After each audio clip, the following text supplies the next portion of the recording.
tu es passé par l'INSEP, l'incubateur du basket français. Quel mini-bilan tu dresses du haut de tes 25 ans sur ta carrière?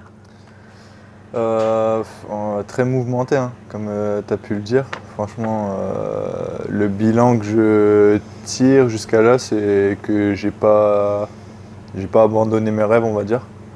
C'est le premier point sur lequel je reste vraiment sûr et fixé. C'est que je travaille toujours aujourd'hui aussi dur que quand j'ai commencé, quand tout a commencé.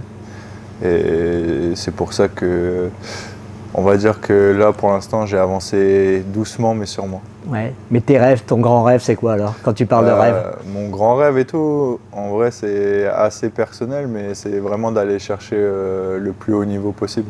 Ouais. Le plus haut niveau possible. Je parle pas de NBA ou quoi, je suis réaliste. Oui, mais sûr, ouais. européen. Ouais, parce que la NBA, c'est quand même, c'est un peu le miroir aux alouettes, oui, quoi, oui. je veux dire. Tu vois. Mais au moins, t'installer au plus haut niveau. Oui, et... oui, vraiment aller chercher le plus haut niveau. Déjà, là, je suis très content qu'on joue une Coupe d'Europe ici au Portel, sachant que ça faisait pas mal de temps qu'ils n'en avaient pas joué.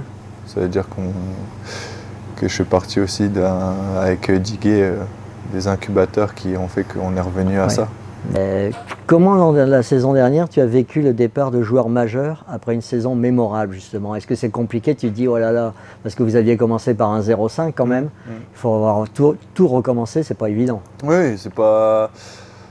Après, nous, en tant que joueurs, on nous demande énormément de s'adapter.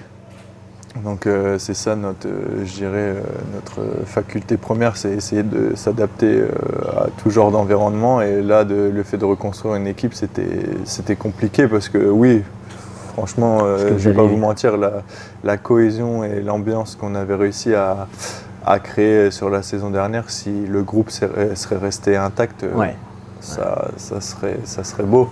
Mais bon, c'est les aléas du basket et du sport et je suis très content pour tous les coéquipiers avec qui j'ai vécu la saison dernière et de les voir briller ailleurs aussi. Avec qui tu avais des atomes crochus par exemple par rapport aux mecs partis? En fait, je m'entendais bien avec tout le monde, mais j'étais plus proche de Bryson Gresham et Flandros Fleming. Flandros, ouais. Et côté français, Bastien Vautier, avec Diguet, notre groupe de 3 là, Diguet, Bastien et moi, on a vécu des moments en équipe de France et c'était sympa de se retrouver ici et de construire un truc. Tu les suis là? Oui. Tu les as au téléphone et tout ça? Oui, même Diguet, il parle beaucoup avec Edon qui est à Strasbourg. Et franchement, ça prouve que c'était... Il y avait quelque chose de solide. C'était vrai que c'était vraiment dans l'humain, on s'était vraiment bien attaché. Alors que chez les pros, c'est pas toujours le cas. Hein. Ah oui, des fois, vous pouvez penser bien vous entendre avec quelqu'un et puis la vie fait que tu es dans un environnement différent et que tu passes à autre chose. Mais là, vraiment, je pense qu'on restera en contact un peu toute notre carrière avec ces personnes-là. Ok. Es-tu satisfait de tes stats avec 11 points de moyenne et 8 d'éval? Et te considères-tu maintenant comme un vrai joueur d'élite? Ça va peut-être paraître dur, mais non. Pour moi, là, j'ai des responsabilités qui font que je dois me donner encore plus. Surtout c'est l'équipe là, pour l'instant, qui se cherche quand même. Qui se cherche un peu. Ouais. Du coup, je veux être capable d'être un point d'ancrage. Et je dois faire encore beaucoup mieux. Dans quel domaine? Dans tous les domaines. J'ai eu la chance d'être co-capitaine et c'est vraiment être plus régulier, plus adroit, plus intense en défense. Et je sais, il y a toujours la phrase de se dire qu'on peut toujours faire mieux, mais là c'est réel, je peux faire mieux. Ouais. Au niveau de l'adresse, justement, on l'a vu à Villeurbanne, hein, ça laisse à désirer, pas spécialement pour toi, hein, je veux dire au niveau global. Hein, c'est 5 sur 20 ou un truc comme ça. Et puis face à des équipes comme ça, faut faire un match presque parfait pour les titiller. Donc on ne pouvait pas se permettre de laisser autant de... Même si c'est pas vraiment le même championnat que le vôtre, entre guillemets. Quoi. Oui, mais comment dire, quand tu es dans une équipe comme au Portel et qu'on te dit que oui, on gagne rarement, voire jamais face à ces équipes-là, c'est une motivation supplémentaire de se dire que tu peux les faire trembler et pourquoi pas Oui. aller chercher un match. Mais il faut faire le match parfait. Match parfait, ouais. Ta définition de l'ailier fort idéal et tes modèles. Ma définition de l'ailier fort idéal,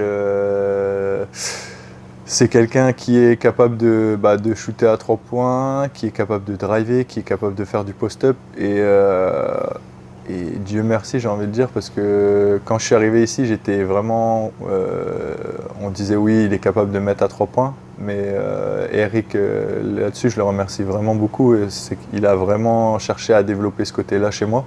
Et aujourd'hui, on me respecte plus pour ces côtés-là où je suis capable d'être... D'aller attaquer le cercle. Quand je ne mets pas dedans, être capable d'être impacté à l'intérieur, et quand j'impacte pas assez à l'intérieur, capable de mettre à l'extérieur.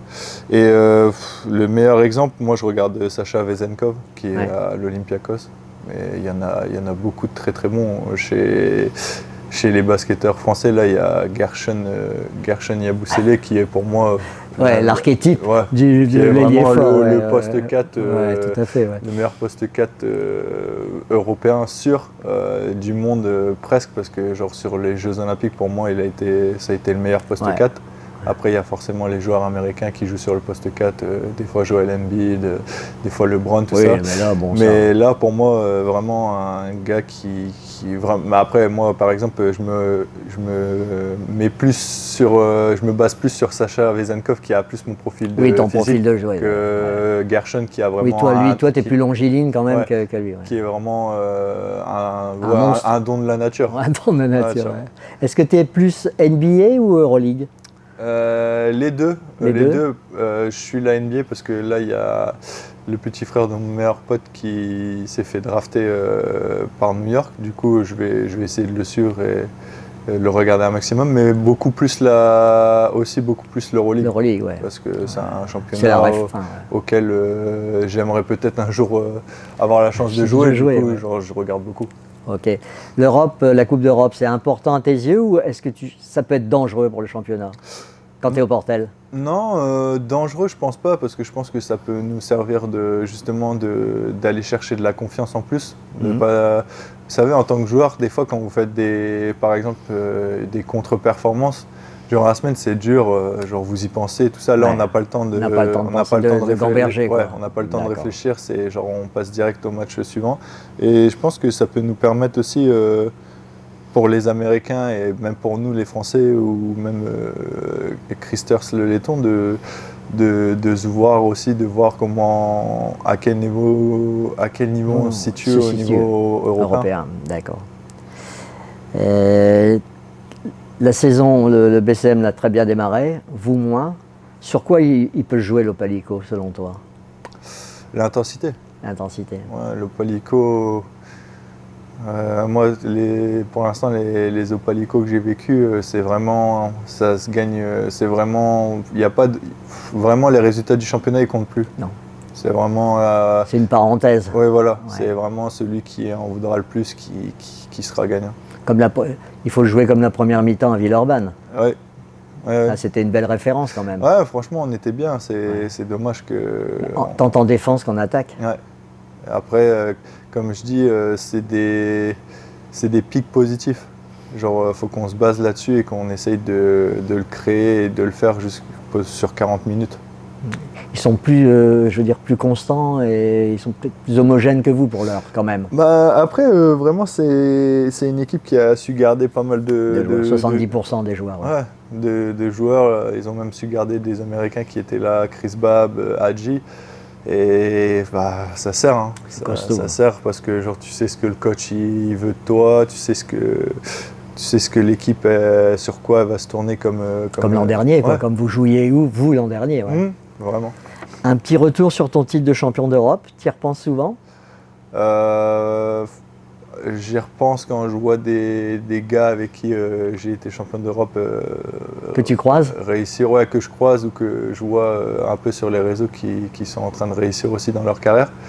Mais sinon, c'était un très très bon souvenir, mais là je suis plus à la recherche de gagner quelque chose maintenant.